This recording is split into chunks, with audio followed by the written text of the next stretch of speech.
Good morning, everybody. Good morning. And I want to thank you again, especially for your participation for the whole semester.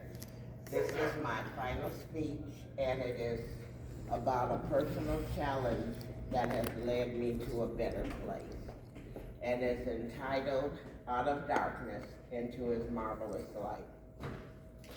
To inspire someone to believe that no matter how deep the darkness, a path to light, purpose, and lasting transformation is possible through faith, personal responsibility, and a strong support system.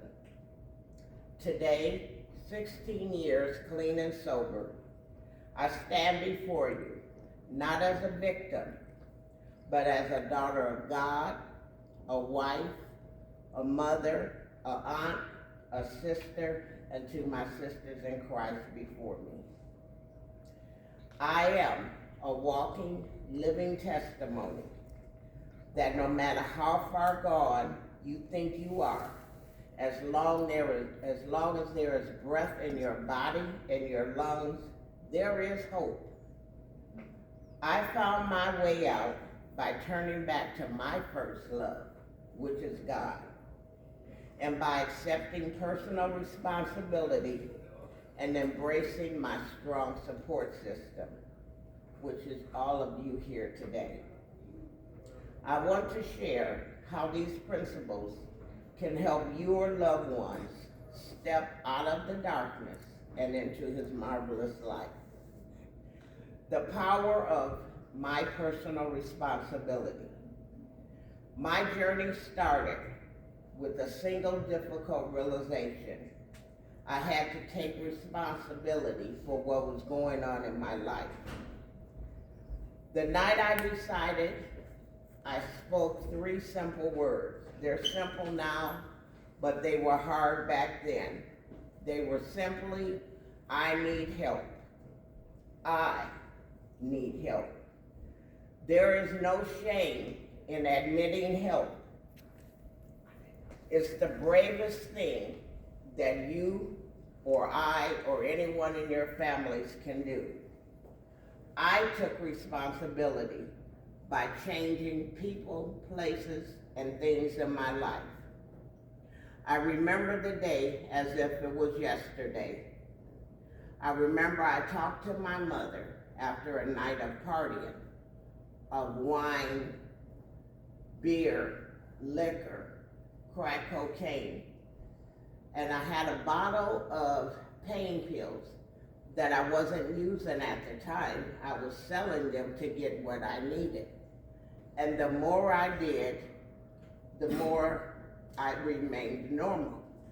And I was like, why can I not achieve the high that I'm going after? So I called my next door neighbor. I packed up everything. I told him to come and get it. I passed it to him through my window, the same window which I received my drugs. I talked to my mom. I told her I was tired. I called my daughter and I said, Sade, if you can find a place for me out there in Chicago, mommy's ready to go. Because if I went to somewhere in Lake County, I would get out as I had done numerous times and repeat the cycle.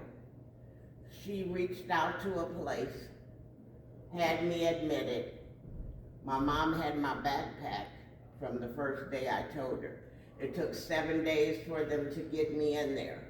My mom sat at the end of my bed every night because she thought that I would go through detox in my home, in my bedroom, which thank God I didn't. I remember one night I went in my dresser for something and I saw a half pint of liquor, and you thought it was Christmas.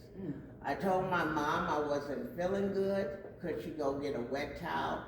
And as she left to go get the towel, I drank that half pint in about 2 seconds.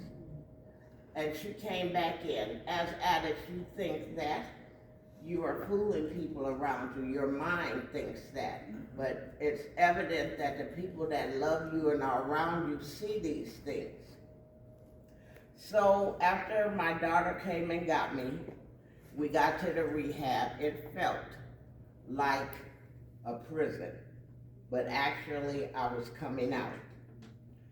Sobriety isn't passive. It requires active work on your part, replacing old habits with good ones, attending meetings, for me, which was Bible study, church, and worship service. I tried to go to meetings. I saw people dealing drugs.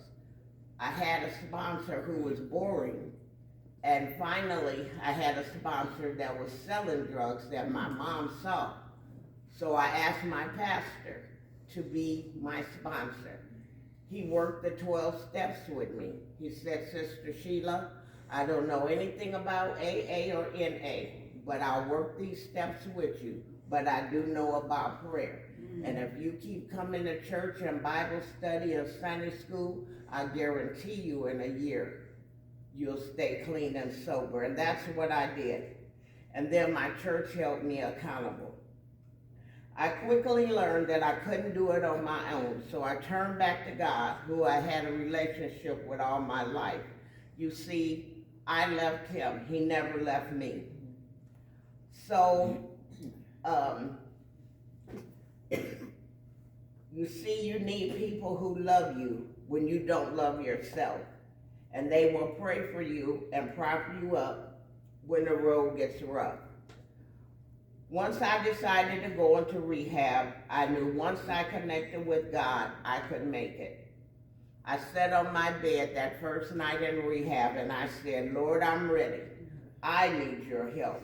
If I hold on to your unchanging hand, as the promises you said in the Bible, you would never leave me alone.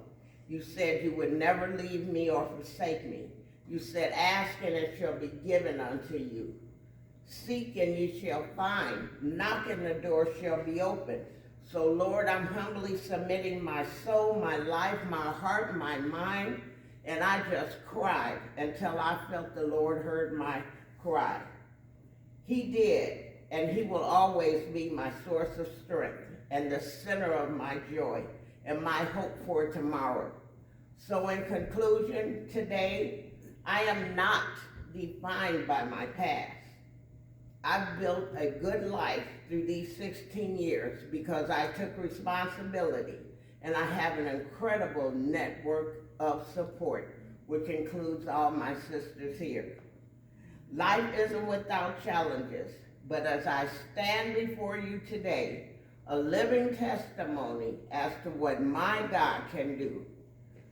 I am a living testimony. I have a peace that surpasses all understanding. I found purpose and a joy of being a present child of God, a wife, a mother, a sister, an aunt, an addiction counselor who my internship hired me before I graduate, and I will graduate in May of 2026, because I can do all things through Christ who strengthens me. If you are struggling, please hear me. There is an amazing life waiting for you. Take that first brave step, admit that you need help, reach out to someone today. There is hope, and you can step out of darkness into your marvelous light.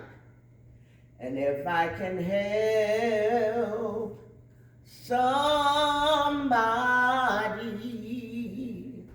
as I pass along, then my living shall not be in vain. I thank you.